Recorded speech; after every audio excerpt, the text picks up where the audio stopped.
once you have your work that you have completed inside of a specific project, you can then produce that project as an audio file. So for example, if you go to this file area, what you're going to do here is you're going to go to the export command.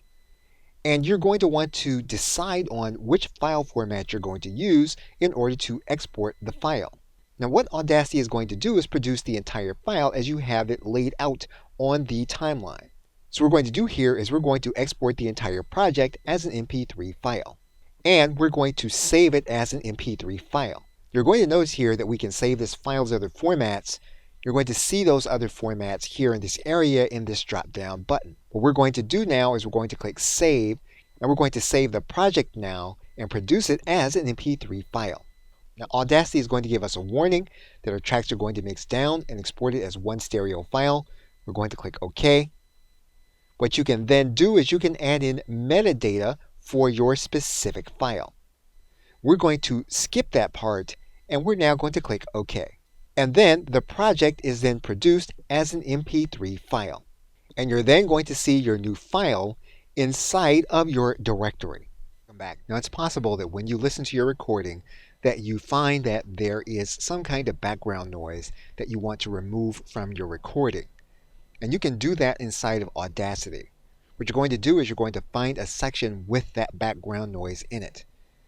We can expand the timeline and we can assume that we have found the area where the background noise occurs. And so we're going to select that specific section of our recording.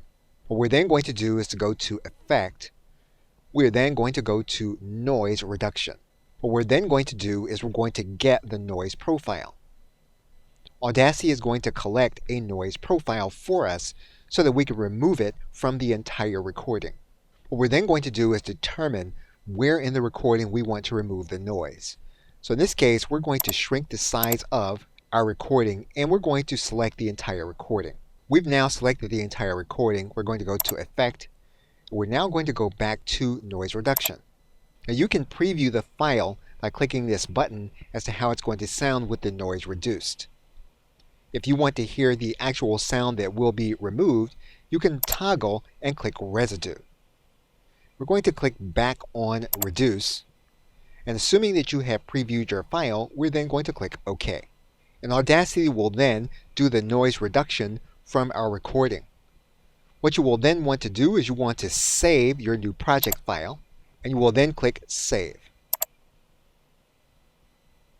Audacity will then save your recording. In order to export and create the new file, you're then going to go to your file area. You will then go to Export. You will then export in the format that you want it to be. In this case, we're going to select MP3, and we're then going to click Save. Audacity will then show us the metadata, and if we choose not to add metadata, we're then going to click OK.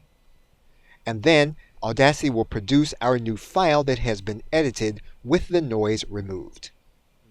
When you are listening to your final recording, even after editing, you may discover that you hear clicks and pops inside of the recording.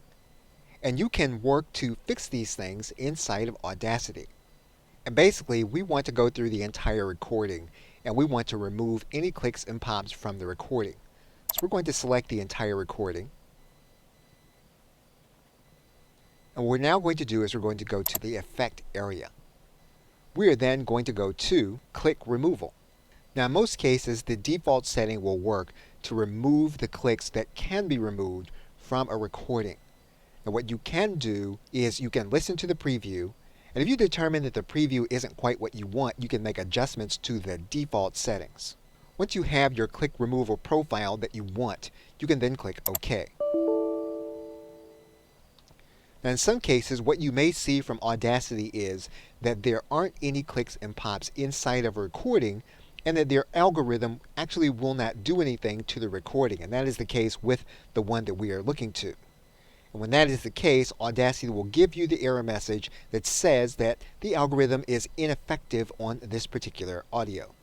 Now, whenever you're going to edit out a certain portion of the audio, it's fairly straightforward as to how you're going to use the tools in Audacity to do that. For example, you determine there's a place inside of your audio that you feel needs to be removed. You will place your cursor there. What you'll then do is you will then select part of that audio, and you will then cut out that part of the audio. And you'll see then that that part of the audio is then going to be removed. You can then listen to your changes by clicking the play button. Now, it's possible that you may not like the change that you made. And if that's the case, you're going to go to the edit area. You're then going to go to the undo cut. That's going to restore the audio to where it was before you got started. And of course, anytime you make changes, the best thing to do when you make changes is to save your changes as a new project file. In some cases, because of the speed or the cadence in which the audio is created, you may not be able to cut out the audio in order to preserve continuity. If that's the case, what you're going to do is you're going to place your cursor on the area that you need to have silent. And you're then going to select that area.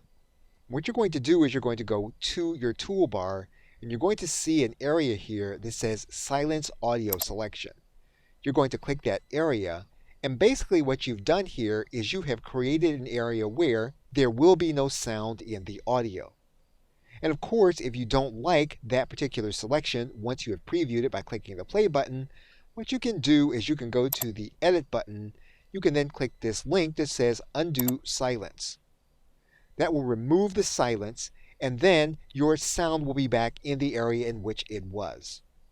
So you do have options in order to remove existing audio from a recording. Welcome back. Now, Audacity does have a workaround when you want to remove a voice from specific audio that has music along with it. Now, Audacity states openly that there is no reliable way of separating vocals from a specific audio file, even with these tools. So what we're going to do is we're going to import a file with both vocals as well as music. And our file is now imported. So what we're going to do is we're going to select the portion of the audio where we want to separate out the vocals and the music. We're then going to go to the effects area. We are then going to go to this area that says vocal reduction and isolation.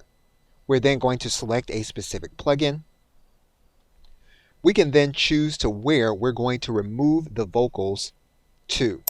And you'll see a drop down arrow, and you'll see all of the choices that we have available to us in order to begin working with this file. You're going to choose the one which best reflects your goals for the project, and you're going to click on that goal. What you're then going to do is you're then going to click the preview button so you can listen to the file as it will then be. Once you've chosen the effect that you want, you are then going to click OK. And then Audacity will recreate the file. What you will then do is to save the new project file. And you will then click and save the new project. And you can begin to work with this file in order to get the recording to be exactly what you want by making adjustments to the voice reduction and isolation area. Okay, so with that, thanks, and I will see you in another video.